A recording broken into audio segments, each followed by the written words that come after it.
Welcome back to Monitors Unboxed. Today I'm reviewing another 500Hz QD-OLED gaming monitor, this time from Samsung, the Odyssey OLED G60SF. This is the latest model in Samsung's OLED G6 series, following on from the G60SD last year, which used a 360Hz panel. This new, faster version is even better suited to competitive gaming than before, and is set to compete against other 500Hz models like the MSI MAG272QPX50 I reviewed a few weeks ago. Today's video is brought to you by Insta360 and their Link 2 and Link 2C 4K webcams. Both models feature a high-performance half-inch sensor delivering crisp 4K video with an AI-powered audio algorithm that provides pretty great sound quality via the built-in microphone. Building on the original Link, the Link 2 series includes AI tracking for individuals and groups, auto-framing and gesture controls, which are pretty neat. Check it out. It also now offers modes such as customizable backgrounds, bokeh, even like a natural blur, so it really adds versatility to every use case. The Link 2, which is the one we're using right now, is equipped with a gimbal, which is perfect for dynamic use cases like teaching or demos, while the Link 2C omits the gimbal, which leans more into the conference call space. With various AI features, both new and improved, on offer here, and a very user-friendly desktop app experience, achieving the perfect presentation for you really couldn't be much simpler. So if you'd like to get your hands on one of these new Insta360 Link 2 series cameras, check out the links in the description for a special Amazon Prime Day offer. The panel being used here is a new 27-inch 2560 by 1440 500Hz QD-OLED from Samsung Display, which also increases brightness compared to previous panels. This new one is Display HDR True Black 500 certified, up from True Black 400 previously, which gives a boost to full screen and 10% window brightness. All of the features we've come to love from QD-OLED gaming monitors previously, like adaptive sync and proper HDR, are retained. Being a flagship 1440p QD-OLED, it comes with a hefty price tag. Right now this display is not released in the United States yet, but I do have Australian pricing of $1,699, which makes it more expensive than the MSI model. That sort of Australian price implies a US MSRP of around $1,000, factoring in tax differences, but this is just a guess on my part. One of the things I love about Samsung's Odyssey OLED series is the design. This is a slimmer, sleeker build than many of its competitors, with a better overall build quality that's befitting of a premium price tag. The curved rear panel looks great. I love the silver finish which wraps around the edges to the front, and the overall design isn't that gamery. The RGB light ring around the stand connection is bright and well integrated, and I like the use of both metal and plastic throughout. The trade-off here compared to some other variants is the power supply is a large external brick, though in some ways this is preferable as it's easy to replace if it fails. The stand is also fantastic. The base is a flat piece of metal which fits nicely with the overall sleek aesthetic Samsung have gone with, and it serves a functional purpose. You can still put items on top of the base because it's thin and flat. The stand pillar is fairly basic silver and black plastic, probably the weakest aspect visually, but it's reasonably sturdy and supports all of height, tilt, swivel and pivot adjustment. The maximum height on offer here is great and should be suitable for normal desktop use. The port selection on offer is average, but it's easy to access. DisplayPort 1.4 with DSC, two HDMI 2.1 48GB per second ports with DSC, a 2-port USB-A hub and a headphone jack. There's no USB-C connectivity here at all, and no KVM switch either. Now, some people might be disappointed that the monitor does not use DisplayPort 2.1, and maybe at this price point it should offer it, but I don't think this is a deal breaker. DisplayPort 1.4 with DSC offers functionally the same experience as DisplayPort 2.1 on modern DP 2.1 graphics cards. You just won't be able to tell the difference. The only concern I had with the ports is on the build quality side. If you push a cable into the connector hard to ensure it's properly seated, there's a bit of flex in the port area, which doesn't feel great. Ultimately though, this has little impact on the product itself. Like the G81SF I reviewed earlier in the year, the G60SF uses a standard OSD interface controlled through a directional toggle, which is awkwardly placed on the rear. It's inside the recessed input area, which is a little difficult to access, but once you're familiar with the location, it's not too bad to use, and the interface is fast and easy to navigate. The features on offer here are standard. We're getting things like a crosshair and black boosting for gamers, and a good range of color controls. Samsung include a couple of eye care settings, one of which is called C colors, and that's designed specifically for people with color blindness, which is kind of cool. It's also worth mentioning that the interface is basically the same as the previous G60SD model, so unlike with Samsung's 4K QD OLEDs, there's no major change between 2024 and 2025 models. The OLED G6 never included Smart TV functionality. While the G60SF uses a new 500Hz QD OLED panel from Samsung Display, the underlying hardware technology is the same as previous 27-inch 1440p QD OLED panels that were available at 360 and 240Hz refresh rates. No changes to the subpixel structure or panel composition, and as such, this is still a third-generation panel. With no changes to the subpixel layout, it still uses the revised version of Triangle RGB, text clarity is the same as other 1440p QD OLEDs. Compared to LCDs at the same size and resolution, QD OLED isn't as strong for text rendering as it produces some pink-green fringing at the top and bottom of text. This may or may not be noticeable depending on how sensitive you are to artifacts. Text clarity is on par with 480Hz WOLED panels that use an RGWB subpixel layout, although the artifacts you see are different. Compared to older WOLED panels though, the 240Hz versions that use an RWBG layout, QD OLED has an advantage in text quality. Like other recent Samsung QD OLEDs, the G60SF uses a matte coating, or what Samsung calls a glare-free finish. This is different to most other QD OLEDs, which use a glossy finish. Quite a controversial choice on Samsung's part, as many people prefer the glossy finish on other models, but at least it does offer something different for people that specifically want matte. I think the matte finish makes more sense on a super high refresh rate multiplayer gaming focused display like this 500Hz G60SF than it does on Samsung's 4K QD OLEDs. Clarity is a big part of this screen's experience, and while gaming competitively, you don't want any annoying mirror reflections distracting you from targeting and beating enemies. A matte finish provides this benefit and allows you to use the display in a wider range of environments without having to worry about distractions on the surface of the screen. In contrast, a 4K screen is typically used for high-fidelity single-player gaming, where the grain-free coating and richer apparent vibrance of a glossy panel are more beneficial. Samsung's matte finish is effective at eliminating direct reflections and is better than glossy for bright environments. QD OLED has one of the better glossy finishes in how it handles reflections, but this matte finish is a step better.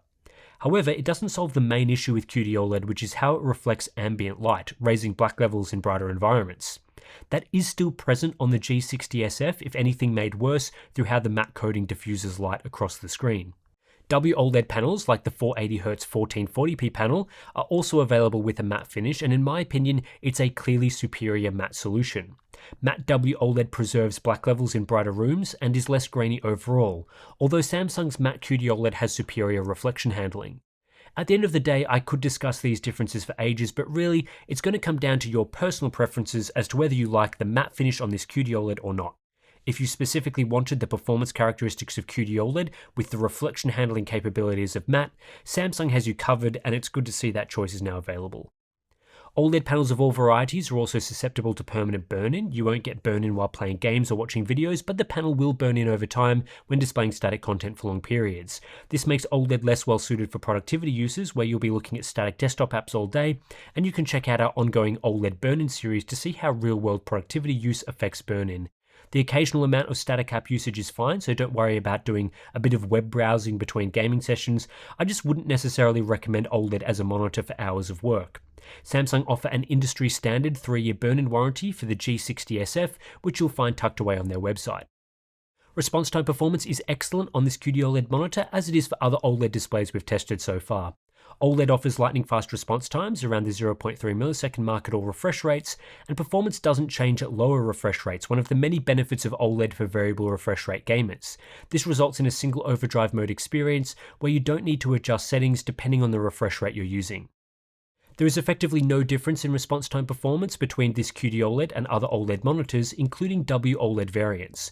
OLEDs are much faster than even the fastest LCDs I've tested, and this is true whether we look at the best performance or average performance across the refresh rate range. Not only are OLEDs fast, they also have no overshoot artifacts, which can be an issue with some LCD models.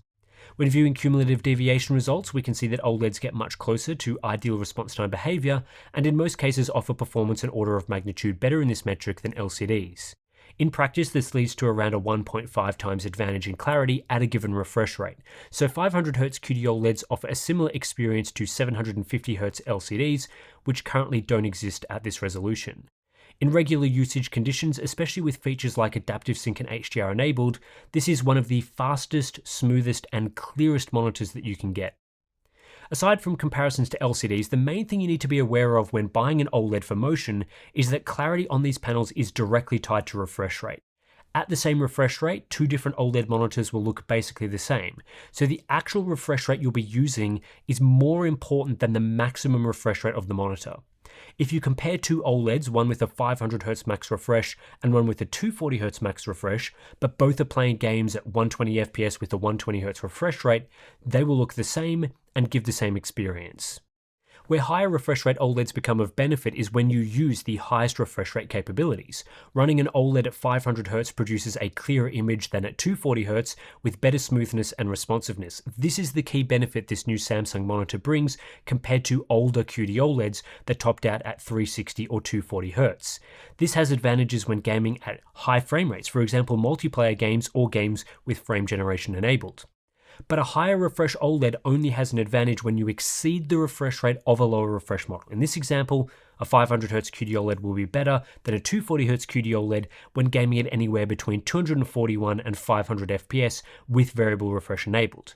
Anything at or below 240 FPS, there will be no difference, so keep this in mind when shopping between OLEDs because 500Hz commands a hefty premium that you might otherwise not use. It's hard to make a call on whether you need a 500Hz display instead of something with a lower refresh rate.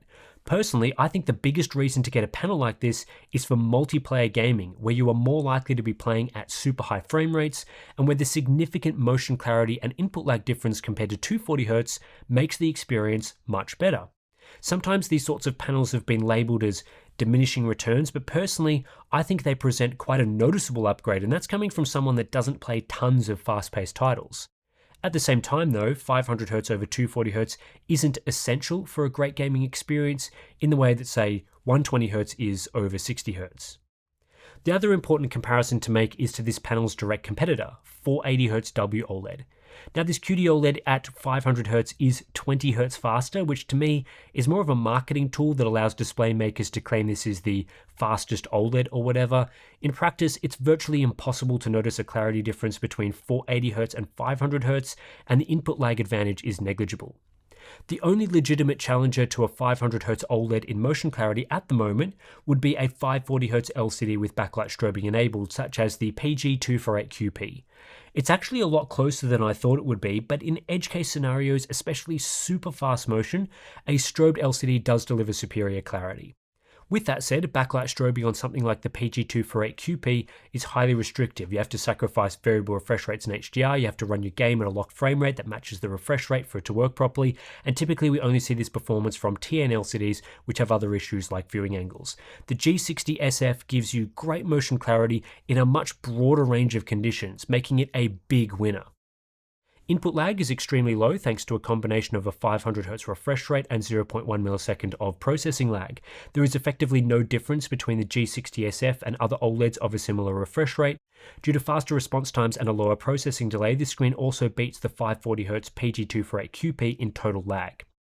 Power consumption is as expected. 1440p QD OLEDs typically consume around 60 to 70 watts in our full white test, and the G60SF is no exception, basically matching the MSI model.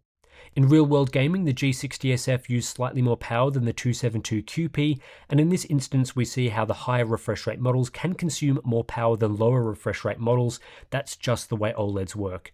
However, it's still slightly more efficient than 480Hz W OLED in this test, which is nice to see. All QD OLEDs that we've tested so far offer a similar color space. This new 500Hz does not improve color space coverage in any significant way. We're looking at 99.5% DCI-P3 as well as 98% Adobe RGB coverage. Strong results for viewing HDR content or working in those color spaces. In total, I saw 81% coverage of Rec 2020, which is a good result for a QD OLED monitor and gaming monitors in general, though not all that different to other QD OLED models. Samsung have done a great job of factory calibrating the G60SF, as we can see in this grayscale chart. It has a near perfect color temperature and great adherence to 2.2 gamma, which leads to a low delta E average of just 4.17. Of course, there's the usual issues with oversaturation out of the box, which is especially noticeable due to the very wide color gamut of these panels, but that's normal for a QD OLED gaming monitor. Compared to other monitors, the G60SF has excellent factory grayscale, offering competitive results to the ASUS PG27AQDP that uses the 480Hz WOLED panel, and it beats the MSI 272QPX50. Color checker results are as expected on the better end of the range for QD OLEDs. There are multiple easy ways to improve color performance in the SDR mode. One is to use Windows 11 Auto Color Management.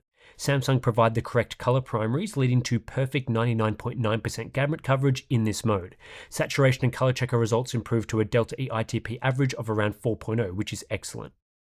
The other way is to enable Samsung's sRGB mode, which is done by changing the color space setting from native to auto.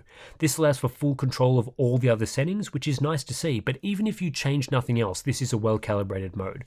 Grayscale results are unchanged compared to the out-of-the-box configuration, and again, saturation and color checker results improve to around that 4 to 5 delta E average range, which is fantastic. This is quite competitive performance, as you can see from the sRGB comparison chart, where the G60SF is decent, though quite similar to MSI's 272QPX50. The main difference between these displays is Samsung allows you to change any setting in the sRGB mode, while MSI do not. In color checker, the Samsung performs well and sits in the middle of the table. You can take performance to another level with a full software calibration in CalMan, but I don't see a ton of reason to do this when the out-of-the-box settings offer strong performance. Using more universal settings such as auto color management is a great solution for this display in the SDR mode. Like the MSI 272QPX50, the Samsung G60SF features higher SDR brightness than QD OLED monitors using other types of panels. This new 500Hz 1440p panel offers 300 nits of full screen brightness, up from around 250 nits previously. This seems to be a genuine attempt from Samsung Display to increase OLED brightness and achieve a higher display HDR tier. A 20% improvement compared to other OLEDs is great news for those that want higher OLED brightness, and while it still falls short of most other LCDs, every bit counts to make this panel more usable in brighter environments. Minimum brightness is mediocre at 63 nits. Viewing angles are also basically the same as other QD OLED panels, so they are excellent, making this panel easy to view. Uniformity was also very good with my unit, nice and uniform viewing full white and no dirty screen effect viewing dark greys. This is keeping QD OLED in the leadership position for display uniformity among OLEDs. The G60SF is well suited to HDR from a hardware perspective. OLED panels, including QD OLED, directly emit light and have individual pixel control, which makes them ideal for displaying HDR content. This feature allows each pixel to independently vary from fully switching off to displaying bright highlights, giving us deep zero-level blacks and per-pixel local dimming. The level of control OLEDs provide minimizes blooming in high contrast scenarios and allows for clean distinction between bright and dark areas that are close together. Compared to LCDs with a multi-zone backlight, OLEDs have far fewer ugly illumination artifacts, which are most noticeable when displaying difficult scenarios like star fields or subtitles, and there are no zone transitions as bright objects move around the display. With per-pixel control as its main advantage, OLEDs are best at displaying high contrast scenes with rich shadow detail, which is a key aspect to a good HDR presentation. Darker content interspersed with dazzling bright highlights brings out the best in OLED displays, as does HDR content with fast motion. For gamers especially, input latency on most OLEDs is low in the HDR mode. The weakness to the HDR presentation on an OLED is overall brightness. While peak brightness can be high in the best cases, full screen brightness is low, and this limits the punch in bright daytime scenes. LCDs may not have per pixel control, but zoned backlights can simply get significantly brighter in bright scenes. Depending on what you want out of an HDR monitor, your preference could swing more towards LCDs or more towards OLEDs, but typically speaking, OLEDs are a great choice that deliver a fantastic HDR presentation. This monitor is a little unusual in its HDR configurations, with Samsung offering more options than other variants. In addition, Samsung allows you to change all of the settings in the HDR mode, which many other HDR displays do not, so if white balance is slightly off or if you want to nerf brightness, you can do so on the G60SF. There are two main settings that control the HDR presentation: HDR tone mapping and peak brightness. The tone mapping setting is split into static and active. Static is more accurate, active boosts brightness a bit and is a little weird, which is a less desirable configuration in my opinion. The peak brightness setting adjusts the EOTF curve and maximum brightness output. The three options here are off, medium and high. In addition, the medium and high modes have strange behavior, which I'll detail in a moment. I'll start with the peak brightness off configuration using the preferred static tone mapping option. This is similar to the True Black 500 mode on the MSI 500Hz QD-OLED. Peak brightness is capped to just shy of 550 nits, around 15% higher than 240 and 360Hz 1440p QD-OLEDs, and overall tracking is very accurate with no dimming concerns in brighter content. Peak brightness high is very similar to MSI's Peak 1000 HDR mode. It raises peak brightness to a maximum of 1000 nits, and 10% window brightness is higher than previous QD-OLEDs. This mode has fantastic accuracy in darker, lower APL scenes, but features panel dimming in brighter, higher APL scenes. Panel dimming is a consistent issue across QD-OLEDs, and the G60SF is no exception. It means that when a scene is bright, for example, outdoor sunlit content, the panel dims to about half of the target brightness. This is behavior you don't see with peak brightness set to off, though that mode has capped peak brightness. Peak brightness medium straddles the difference between the previous two settings. Peak brightness reaches 810 nits right in the middle of the previous two modes. There's less panel dimming than the high setting, but more panel dimming than the off setting.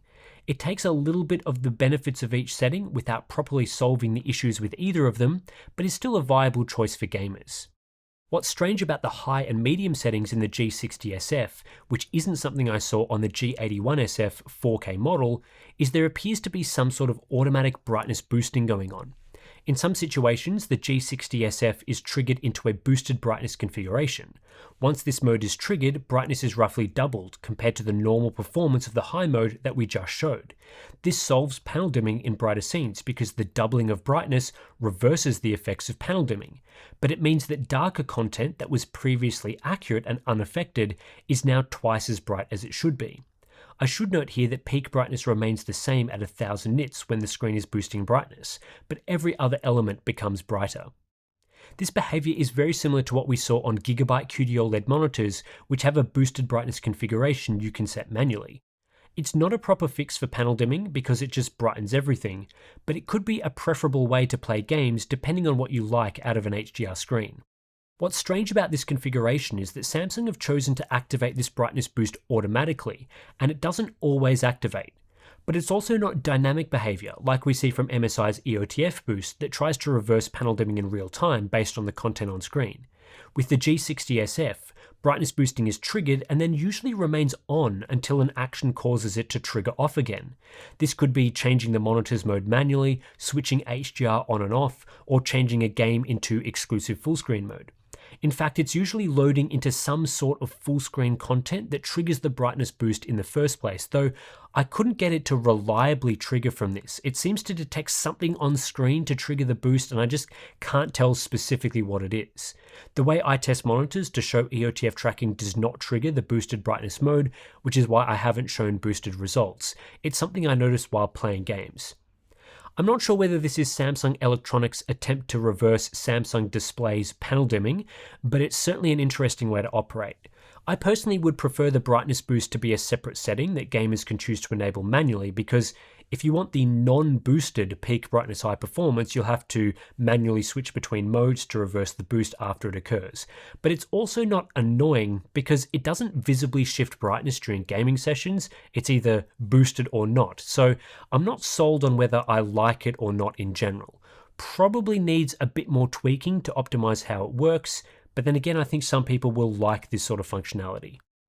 Also, the G60SF incorrectly reports its peak brightness figure as 500 nits in all modes, even though all modes are capable of higher brightness. This can cause an issue in apps and games that use the peak brightness figure to set brightness levels, which isn't every game, but it may lead to lower brightness than expected in some situations.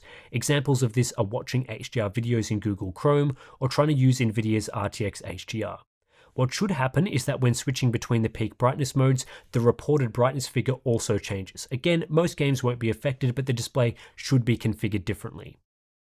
We saw higher SDR brightness from the G60SF compared to most other QD-OLEDs, and the same is true in HDR brightness. Full screen white brightness across all three modes is up to 323 nits now, a 20% increase over previous QD-OLEDs. 10% window brightness has also risen to around 540 nits, a 15% increase over previous models. Meanwhile, in the Peak 1000 type configurations, peak brightness is unchanged and remains in the 1000 nit range. We're getting the same performance as the MSI model for the most part. In real-world content, I've got the results for the 4 main configurations here, including what happens when the brightness boost is activated. And when the brightness boost is activated, it gives the same performance whether you're in the high or medium modes. Peak brightness off and peak brightness high are very similar to modes found on the equivalent MSI model, while as I was talking about, the medium mode straddles the two. Panel dimming comes in at -25% in our test, about halfway between off and high, and peak brightness caps out at just shy of 800 nits, while in return, we get higher brightness in brighter scenes relative to the high mode. The boosted brightness configuration is overall the best, if only it didn't unnecessarily boost the brightness of shadows as well. So far, MSI's EOTF boost mode is the closest we've come to fixing panel dimming. HDR calibration is pretty good on the G60SF, with results sitting in a good range compared to other monitors in grayscale. These results can also be improved because Samsung actually allows setting adjustments in the HDR mode. In color match, the G60SF is one of the most accurate monitors we've tested, slightly edging out some of the other options, including the MSI variant. Then in total color volume, we see basically the same results as other QD OLEDs because Samsung Display have not increased the peak brightness or color gamut of this new panel. Final section of the review is the Hub Essentials checklist. Samsung do a great job of advertising this monitor, even if some marketing terms are a bit less clear than they should be. For example, they say glare-free instead of matte, and talk at length about Pantone validated colors, which seems to just mean it's got decent factory calibration, which it does. The only real issue I'll pull them up on, aside from response times, is labeling the monitor as flicker-free. While it may pass some flicker-free certifications, it's not technically flicker-free as QD OLED has a short pulse at each refresh. This causes eye strain for a very small minority of users, but for most people it should be fine. The official name of this monitor, as listed on the Samsung website, is the Samsung Odyssey OLED G6 G60SF, which is a pretty mediocre name. It's also got a full product model number, which is even worse. However, if we stick to OLED G6 G60SF, the main issue I have with this is the potential for confusion with the older 360Hz model, the OLED G6 G60SD. If you search for OLED G6 instead of G60SF, the older G60SD model comes up first. This means G60SF is essential to remember so you buy the right one, and in my opinion, it's not especially memorable. In the feature support matrix, we see a typical result for a QD OLED monitor. Samsung supports some decent things here, like an unlocked sRGB mode, user upgradable firmware, and a quiet design with no active cooling. While they don't support Dolby Vision, they do support HDR10 Plus gaming, which has very limited game support, but might come in handy. On the other hand, this monitor does not have a USB-C input or KVM switch, it doesn't support black frame insertion, and there's potential for OLED flicker. Overall, the Samsung Odyssey OLED G60SF is a fantastic high-end 1440p gaming monitor. Like we saw a few weeks ago with the MSI 272QPX50, this new 500Hz QD OLED panel isn't just increasing the maximum refresh rate on offer, it's also a brighter panel than previous QD OLEDs, making it the overall best 1440p OLED panel on the market right now. A lot of the G60SF's key strengths are things we've talked about extensively in other OLED reviews. This display has excellent black depth, fantastic per pixel control, a very wide color gamut, and outstanding contrast, which leads to a beautiful HDR gaming experience. Samsung have done a particularly excellent job of calibrating the SDR and HDR modes, and they complement this through a wide range of available settings to adjust, making this one of the best color experiences I've tested so far. OLED panels are well known for their speed, and the G60SF is no exception, providing lightning-fast response times at a very high refresh rate, which produces amazing motion clarity. This is a great display for single-player gaming, but the gamers set to benefit the most are those that play fast-paced competitive titles. This is the ultimate OLED monitor for competitive gamers because the motion clarity and responsiveness is just that good, and it achieves this while retaining support for adaptive sync and HDR. Yes, the best strobed LCDs can be a little clearer, but OLEDs are far more versatile and far less compromised in other areas. Thanks to improvements in this latest 500Hz panel, maximum SDR brightness now hits 300 nits full screen, and the HDR modes are around 20% brighter on average than previous QD OLEDs in real-world content. While peak HDR brightness remains at around 1000 nits in lower APL scenes, it's those mid to high APL scenes that benefit noticeably from the brightness boost, and this is key because the weakest area to OLED performance has been those brighter scenes. Unfortunately, panel dimming is still an issue, and Samsung's options to mitigate this aren't fully successful. Samsung are bringing a couple of unique things to the table with this specific 500Hz QD-OLED offering, the main one being the matte anti-glare coating. I'm indifferent about this compared to the usual glossy finish we see, and I think it's possibly a good option considering the main target audience are competitive gamers that don't want reflections affecting their play. Ultimately though, if you don't want matte, there are glossy options, and I do like to see choice in the market. The design is also excellent. Samsung continue to offer high-end build quality with their Odyssey series, and this is one of the slimmest, best-looking QD-OLEDs you can get. It's also a highly functional design with easy port access, a flat base, and plenty of height adjustability. Unfortunately, it's not the most feature-rich, as Samsung have not included a USB-C port, KVM switch, Dolby Vision support, black frame insertion, or DisplayPort 2.1. As I said in the MSI review, I think this new 500Hz QD-OLED panel is better than the 480Hz WOLED panel that previously topped the 1440p segment. The 20Hz difference is largely irrelevant, but the QD-OLED panel is brighter and has better color volume. I do think the matte WOLED finish is better if we're comparing matte versus matte though, so that's something to consider if you're specifically after a high refresh rate OLED with minimal reflections. What I'm not sure about is whether the Samsung model is worth what is likely going to be around $1,000 US when the MSI variant is debuting later this month for $850. Australian pricing is $1,700 for the Samsung model, $1,400 for the MSI model, making the Samsung 21% more expensive. I don't see a lot here that justifies that price difference, as ultimately they both offer very similar performance. The Odyssey is somewhat better calibrated, has a matte finish, features a better design, and has a few interesting HDR configurations, while the MSI model is glossy, has a better mode to reverse panel dimming, and supports basic black frame insertion. I see these two models, and there are more 500Hz QD-OLEDs coming soon, as roughly equivalent. There's no clear standout to me. You might choose one over the other based on a few of its features around the edges, but I wouldn't say the Samsung is obviously the best choice. So at a 20% premium over the 272 QPX50, it's pretty hard to justify, and if I was buying a 500Hz monitor, I would save the money and get the MSI model. However, Samsung monitors often go on discount more so than other brands, so it's likely the G60SF will be a much better buy in a couple of months. The predecessor to this model, the G60SD, launched at $900 US last year, but within 3 or 4 months was regularly $700.